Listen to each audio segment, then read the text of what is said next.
तो मेरे भाई लोग, नया दिन नई शुरुआत। और अभी हम पी रहे हैं मिंट टी।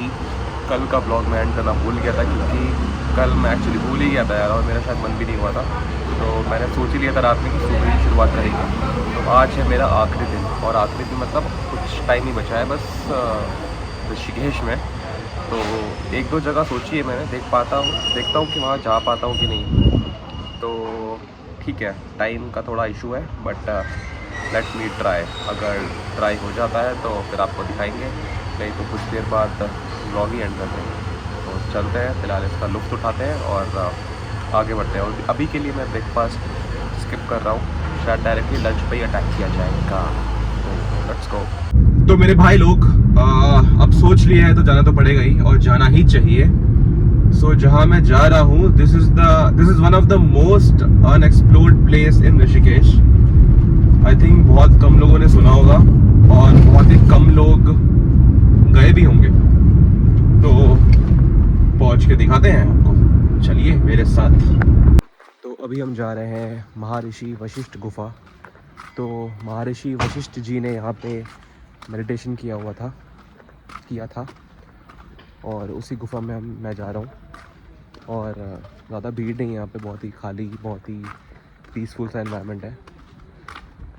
और मैं यही बोलना चाहूँगा, जब आप ऐसी प्लेस पे आते हो तो शांति को फील करो और शांत रहो। और अगर आप ग्रुप में भी आ रहे हो तो शांति से चलो, शांति पे फोकस करो, क्योंकि ये जगह ही इतनी सुकून वाली है। और सुकून मेंटेन करो तो बेहतर है। चलते हैं। और महर्षि वशिष्ठ जी के बारे में आप पढ़ना गूगल पे, बहुत ज्ञान मिलेगा आपको। डेफिनेटली बहुत लोगों को पता नहीं होगा, मुझे भी उतना नहीं पता था। मैंने सुना ज़रूर था, बट थोड़ी देर पहले ही मैंने उनके बारे में डिटेल में पढ़ा है। चलते हैं। तो ये जो केव बना हुआ है वो एकदम गंगा किनारे है। तो महर्षि वशिष्ठ जी ने यहीं पे, इसके अंदर जो गुफा है उसके अंदर मेडिटेशन किया था। और इसके जस्ट सामने गंगा जी। तो अभी मैं आ चुका हूँ गंगा किनारे। थोड़ी देर यहीं बैठूँगा शांति से, उसके बाद आगे चलते हैं।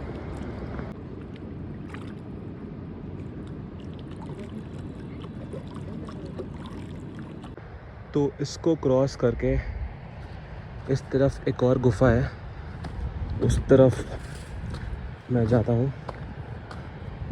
और यहाँ भी किसी ने मेडिटेट ही किया था, उसका नाम मैं देखना भूल गया।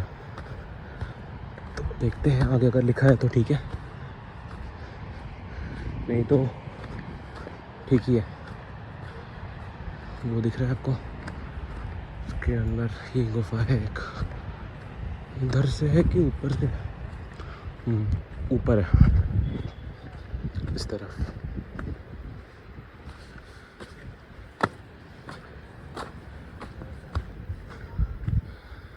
अरुंधति गुफा।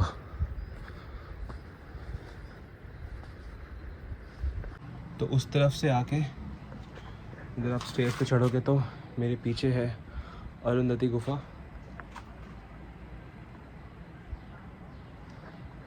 यहाँ पे थोड़ी देर बैठता हूँ मैं।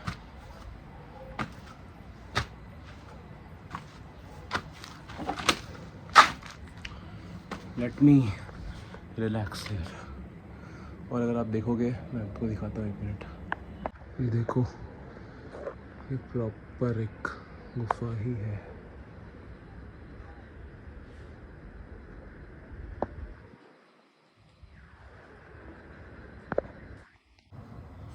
तो मैं अराउंड आधे घंटे से इस गुफा में बैठा हूँ, अरुंधति गुफा में। तो अरुंधति कौन है? ये महर्षि वशिष्ठ जी की वाइफ थी। और मैंने महर्षि वशिष्ठ गुफा के बाहर ना एक कोट पढ़ा था, एक चीज़ लिखी थी उसमें कि व्हाट इज़ हैप्पीनेस। तो उसमें लिखा था कि हैप्पीनेस हम बाहर ढूंढते हैं, एक्सटर्नल चीज़ों पे ढूंढते हैं, एक्सटर्नल वर्ल्ड में ढूंढते हैं।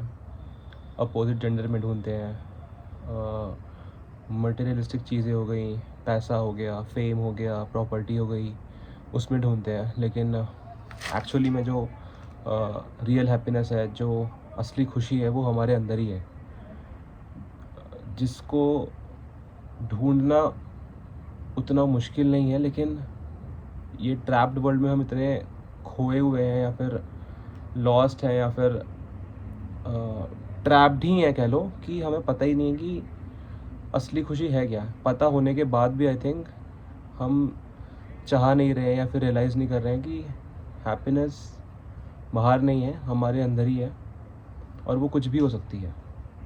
मतलब अगर हमें कुछ खाना पसंद है तो वो एक रियल हैप्पीनेस है। अगर हमें डांस पसंद है, हमें योगा पसंद है, हमें ध्यान करना पसंद है, वो रियल हैप्पीनेस है। कुछ भी हो सकता है। लेकिन जो हम ये एक्सटर्नल वर्ल्ड में ढूंढते हैं, जैसे कि कह लो कि हम पैसे कमाने की भीड़ में हैं, पैसे कमाने की लड़ाई में हैं, या फिर फेम में लगे, या फिर कुछ प्रॉपर्टी ख़रीदना है, ज्वेलरी ख़रीदना है, तो आई थिंक मेरे हिसाब से तो वो एक सफरिंग है। उसको कमाने के लिए, उसको ढूंढने के लिए, उसको पाने के लिए एक सफरिंग होती है। मतलब एक प्रोसेस से गुजरना होता है जिसमें बहुत सफरिंग है। सफरिंग मतलब आपका टाइम, बहुत से सेक्रीफाइसेस, बहुत कुछ आता है जिसमें जब आप इन चीज़ों में लग जाते हो, और जब वो खुशियाँ हमें मिलती हैं, जब वो प्रॉपर्टी मिल जाती है हमें, या फिर जो वो हमें ज्वेलरी मिल जाती है, तो वो इतनी सफरिंग के बाद मिलती है हमें कि हमें लगता है कि यही खुशी है, यही तो चाहिए था, यही तो पाना था हमें, और ये मिल गया है हमें अभी, तो ये हमारी खुशी है। बट आई थिंक वो बहुत ही टेम्प्रेरी लेवल की खुशी होती है, और उसके बाद हम फिर दूसरी खुशी पे चले जाते हैं कि अब हमें ये नहीं, ये चाहिए, अब हमें कुछ और चाहिए। तो आई थिंक जो पूरी लाइफ का प्रोसेस होता है ना, ये एक सफरिंग से ही गुजर रहा होता है, जिसमें छोटी छोटी खुशी आती रहती है। बट रियल हैप्पीनेस, जो इंटरनल हैप्पीनेस है, वो हम कहीं ना कहीं भूल चुके होते हैं, या फिर रियलाइज़ ही नहीं कर पाते हैं। और ये मैं सबकी बात कर रहा हूँ, इंक्लूडिंग मी। बहुत ही आई थिंक मैं तो महान बोलूँगा, बहुत ही महान लोग होंगे वो, जिन्हें पता है कि, या फिर जिन्हें रियलाइज़ हो जाता है कि इंटरनल हैप्पीनेस कैसे मिलती है और क्या होती है, और कैसे वो उस इंटरनल हैप्पीनेस का फ़ायदा, या फ़ायदा नहीं बोलूँगा, उस इंटरनल हैप्पीनेस को जी रहे होते हैं। सो आई थिंक ये सफरिंग जो है ना, ये कब हमें टाइम का रियलाइजेशन भी नहीं होता, कब हम एक साल से दूसरे साल, तीसरे साल, चौथे साल पहुंचते जा रहे हैं, और हमें लग रहा है कि साल तो ऐसे गुजर रहे हैं। बट ऐसा नहीं है यार, हम इतनी चीज़ों में लगे हुए हैं, इतनी चीज़ें हैं हमारे पास, इतने कुछ करने को है, ये करना है, वो करना है, ये भी चलाना है, वो भी चलाना है, वो भी देखना है, तो उसमें टाइम का तो पता ही नहीं चलता। और बीच बीच में छोटी मोटी खुशी मिलती रहती है, तो उसमें खुश होते रहते हैं। So this is what I feel.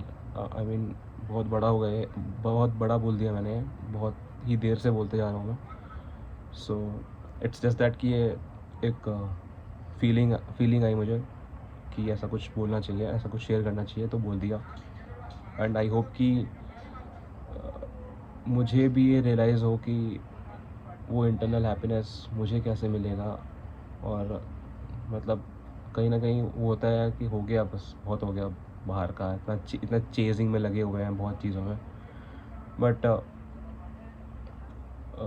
One day, I don't know when, but one day someday देखते हैं। फ़िलहाल तो यहाँ पे थोड़ा इन्जॉय करता हूँ। लेट्स गो यार। ये तो है, पहाड़ों पे ना कुछ नहीं, बट आपके पैर एकदम स्ट्रांग हो जाते हैं, तगड़े वाले। और अब तो हैबिट से ही पड़ गई है। तो भाई साहब, एक गन्ने का जूस जो है सारी थकान मिटा देता है, आपको पता है बात। और मैं तो यही बोलता हूँ यार, जब आप ट्रिप पे रहते हो ना, तो लाइट खाना खाओ, न्यूट्रिशनल खाना खाओ, क्योंकि आप बहुत ट्रैवल कर रहे होते हो, घूम रहे होते हो। तो बॉडी की फ्यूलिंग के लिए, बॉडी को खुश रखने के लिए हेल्दी लाइट खाना खाओ और हाइड्रेटेड रहो। तो मेरे भाई लोग, मैं आ चुका हूँ एक तो भोजनालय में। और तो मैंने लास्ट जो मील ली थी वो मैंने कल ली थी 9:30 बजे रात के। और अभी मैं अपनी पहली मील लेने जा रहा हूँ 4:27 पे। तो मेरे भाई लोग, जलपान हो चुका है। काफ़ी मज़ेदार खाना था, काफ़ी टेस्टी था और काफ़ी घर जैसा था। और मोस्टली ढाबे पे खाना ऐसा ही होता है अगर आप अच्छे ढाबे पे रुक रहे हो तो अभी 5:15 हो चुके हैं और अब निकलते हैं घर की तरफ।